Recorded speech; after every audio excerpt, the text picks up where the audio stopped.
আসসালামু আলাইকুম। সবার আগে বাছাই করা 10টি আন্তর্জাতিক খবর জানিয়ে দেব। প্রথমেই থাকছে শিরোনাম। তবে তার আগে অনুরোধ থাকবে ভিডিওটিতে একটি লাইক দিবেন।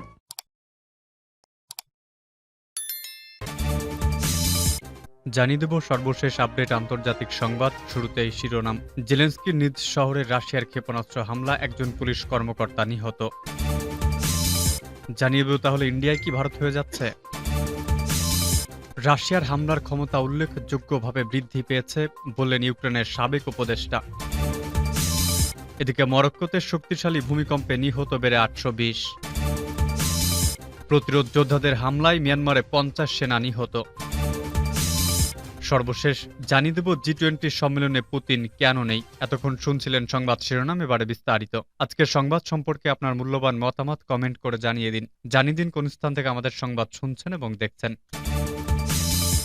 জেলেনস্কির নিজ শহরে রাশিয়ার ক্ষেপণাস্ত্র হামলা, একজন পুলিশ কর্মকর্তা নিহত। রাশিয়ার একটি ক্ষেপণাস্ত্র হামলা ইউক্রেনের ক্রাইভেরি শহরে আঘাত হানে। এতে একজন পুলিশ কর্মকর্তা নিহত এবং আরও 12 জনের মতো মানুষ আহত হয়েছে। ইউক্রেনের স্বরাষ্ট্রমন্ত্রী ইহোর ক্লাইমেনকো কথা জানান। ক্রাইভেরি হল ইউক্রেনের প্রেসিডেন্ট ভলোদিমির জেলেনস্কির শহর। এদিকে সামরিক কর্মকর্তাদের মতে শুক্রবার ভোরে ইউক্রেনের বিমান বাহিনী দেশটির ওডেসা অঞ্চলে রাশিয়া থেকে নিক্ষেপ করা ইরানের তৈরি 20টি শাহেদ ড্রোনের মধ্যে 16টিকে গুলি করে ভূপাতিত করেছে। জেলেনস্কির সাম্প্রতিক প্রশংসা সত্ত্বেও ইউক্রেনের পাল্টা আক্রমণ যুক্তরাষ্ট্রের অনেক কর্মকর্তাদের ভবিষ্যৎবাণীর চেয়েও ধীরে আগাচ্ছে। এর মানে ইউক্রেনকে আরও সহায়তার জন্য কংগ্রেসের কাছে যুক্তরাষ্ট্রের প্রেসিডেন্ট জো বাইডেনের সাম্প্রতিক অনুরোধ রিপাবলিকান পার্টির কিছু সদস্যের ক্রমবর্ধমান বিরোধিতার সম্মুখীন হচ্ছে। আগস্টে বাইডেন কংগ্রেসকে ইউক্রেন এবং অন্যান্য আন্তর্জাতিক প্রয়োজনে $2,400 কোটি এবং দুর্যোগ ত্রাণের জন্য $1,600 কোটি সহ অতিরিক্ত ব্যয়ের জন্য $4,000 কোটি অনুমোদন করতে বলেছেন।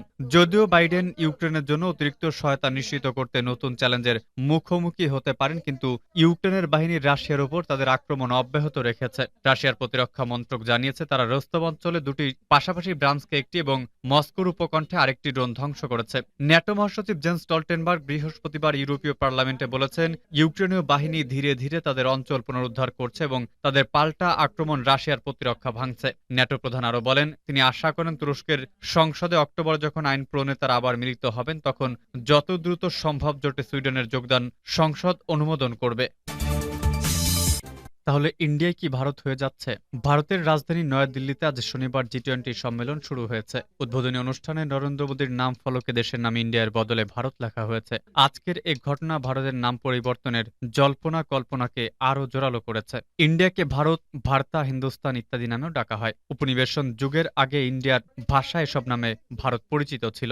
সরকারি বেসরকারিভাবে ইন্ডিয়া ও ভারত দুই নামে এই দেশকে ডাকা হয়ে থাকে। অবশ্য ঐতিহাসিকভাবে ইংরেজিতে যখন লেখা হয় বা কোথাও যোগাযোগের করা হয় তখন ইন্ডিয়া নাম ব্যবহার করা হয়। তবে গত সপ্তাহে ভারতের রাষ্ট্রপতি দ্রৌপদী মুর্মু জি-20 নেতাদের সম্মানে আয়োজিত নৈশভোজের আমন্ত্রণ পত্রে নিজেকে প্রেসিডেন্ট অব ভারত নামে পরিচয় দিয়েছেন। এরপরই বিতর্ক শুরু হয়েছে। পরে গত মঙ্গলবার রাতে প্রধানমন্ত্রী নরেন্দ্র মোদীর ইন্দোনেশিয়া সফর সূচিতে ছাপানো সরকারি কার্ডে তাকে ইন্ডিয়ার বদলে প্রাইম মিনিস্টার অব ভারত লেখা হয়েছে। আজ শনিবার যখন মোদী জি-20 সম্মেলনের উদ্বোধন ঘোষণা করেন তখন তার সামনের টেবিলে যে নাম ফলক ছিল সেখানে লেখা ছিল ভারত। অবশ্য জি-20 সম্মেলনের লোগোতে হিন্দি ও ইংরেজিতে ভারত ও ইন্ডিয়া দুটি নামই লেখা হয়েছে। এই ধরনের নাম ফলকে অতীতে দেশের নাম ইন্ডিয়া লেখা হতো। হিন্দিতে ভারতের প্রধানমন্ত্রী উদ্বোধনী অনুষ্ঠানে বলেন জি-20 এর প্রেসিডেন্ট হিসেবে বিদেশি প্রতিনিধিদের স্বাগত জানাচ্ছে ভারত। নয়াদিল্লিতে শঙ্খের আকৃতিতে নির্মিত ভারত মণ্ডপমে এই সম্মেলনের আয়োজন করা হয়েছে। ভারত নামের পক্ষের সমর্থকরা বলছেন ব্রিটিশ উপনিবেশকেরা ইন্ডিয়া নাম দিয়েছে। ঐতিহাসিকরা বলছেন কয়েক শতাব্দীর উপনিবেশন শাসনের আগেও ইন্ডিয়া নামটি ছিল। বিজেপির আদর্শিক সংগঠন রাষ্ট্রীয় স্বয়ংসেবক সংঘ আরএসএস এর সবসময় তাদের দেশের নাম ভারত করার পক্ষে। তবে মোদী বিরোধীরা বলছেন বিজেপি বিরোধী 28টি দলকে নিয়ে নতুন করে গঠিত ইন্ডিয়ান ন্যাশনাল ডেভেলপমেন্ট ইনক্লুসিভ অ্যালায়েন্সের সংক্ষেপে ইন্ডিয়া জোটের কারণে সরকার ভারতের নাম পরিবর্তনের চেষ্টা করছে। আগামী 2024 সালের নির্বাচনকে সামনে রেখে কংগ্রেসের নেতৃত্বে নতুন এই জোট গঠন করা হয়েছে। জি-20 সম্মেলন ভারত নাম ফলক দেওয়ার বিষয়ে প্রধানমন্ত্রীর কার্যালয়ের এক কর্মকর্তা মন্তব্য জানতে চাইলে তিনি কোনো কথা বলতে রাজি হননি। রাশিয়ার হামলার ক্ষমতা উল্লেখযোগ্যভাবে বৃদ্ধি পেয়েছে বললেন ইউক্রেনের সাবেক উপদেষ্টা। রাশিয়ান সশস্ত্র বাহিনীর হামলার শক্তি উল্লেখযোগ্যভাবে বৃদ্ধি পেয়েছে। তারা প্রতিটি বিমান হামলার মাধ্যমে ইউক্রেনের অপূরণীয় ক্ষতি সাধন করছে। শুক্রবার ইউক্রেনের সাবেক প্রেসিডেন্ট লিওনিড কুচমারের সাবেক উপদেষ্টা ওলেগ সোসকিনে মন্তব্য করেছেন, রাশিয়ান ফেডারেশনের হামলা বাড়তে পারে। তিনি ইউটিউবে তার ভিডিও ব্লগে বলেছেন, এই হামলাগুলো খুবই কার্যকরভাবে চালানো হচ্ছে। এর আগে সোসকিন রাশিয়ার সাথে যুদ্ধবিরতি, সামরিক আইন বাতিল এবং সংসদীয় প্রেসিডেন্ট নির্বাচন অনুষ্ঠানের আহ্বান জানিয়েছিলেন। তার মতে, ভোটের ফলে প্রেসিডেন্ট ভলোদিমির জেলেনস্কি এবং তার সমর্থকদের ক্ষমতা থেকে অপসারণ করা যাবে, যা ইউক্রেনের পরিত্রাণের সুযোগ দেবে। মরক্কোতে শক্তিশালী ভূমিকম্পে নিহত বেড়ে 820। মরক্কোর মধ্যাঞ্চলে 6.8 মাত্রার একটি শক্তিশালী ভূমিকম্পে নিহতের সংখ্যা বেড়ে দাঁড়িয়েছে 820 জনে। শনিবার দেশটির স্বরাষ্ট্র মন্ত্রণালয়ের বরাত দিয়ে তথ্য জানিয়েছে মরক্কোর রাষ্ট্রীয় টেলিভিশন।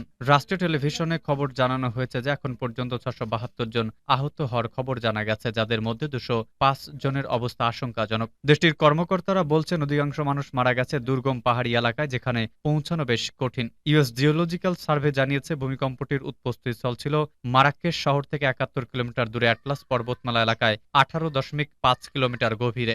স্থানীয় সময় রাত 11:11 ভূমিকম্পটি আঘাত হানার পর লোকজন ঘরবাড়ি ছেড়ে রাস্তায় নেমে আসে। ভূমিকম্পটির 19 মিনিট পর আবারও 4.9 মাত্রার ভূকম্পন অনুভূত হয়েছে। সামাজিক মাধ্যম টুইটারে ক্ষতিগ্রস্ত ভবন ও রাস্তার ধ্বংসস্তূপের ভিডিও দেখা যাচ্ছে, তবে এগুলোর সত্যতা সম্পর্কে এখনো নিশ্চিত হওয়া যায়নি। বিশেষ করে ভবন পড়ে যাচ্ছে এমন কিছু ভিডিও দেখা গেলেও বিবিসি এগুলোর সম্পর্কে নিশ্চিত হতে পারেনি। তবে লোকজনকে সতর্ক সংকেত শুনে ঘরবাড়ি ছেড়ে পালাতে দেখা গেছে। একজন স্থানীয় কর্মকর্তা তার এলাকাতে অন্তত 30 জনের মৃত্যুর খবর দিয়েছেন। মারাক্কেশ শহরের পুরনো অংশে কিছু ভবন ধ্বংস হয়ে পড়েছে বলে সেখানকার একজন আদিবাসী বার্তা সংস্থা রয়টার্সকে জানিয়েছে। দেশটির স্বরাষ্ট্র মন্ত্রণালয় সরেজমিন অনুসন্ধানের পর জানিয়েছে যে ভূমিকম্পে বহু পুরনো ভবন ধ্বংস হয়ে গেছে। রাজধানী রাবাতে স্বরাষ্ট্রমন্ত্রী আব্দুল লফি লাফতিফ সংবাদ সম্মেলনে জানান যে ক্ষতিগ্রস্তদের একটা বড় অংশ রয়েছে দুর্গম এলাকায়। সেসব এলাকার অনেক পরিবার ধ্বংসস্তূপের নিচে আটকা পড়ে আছে বলে খবর পাওয়া যাচ্ছে।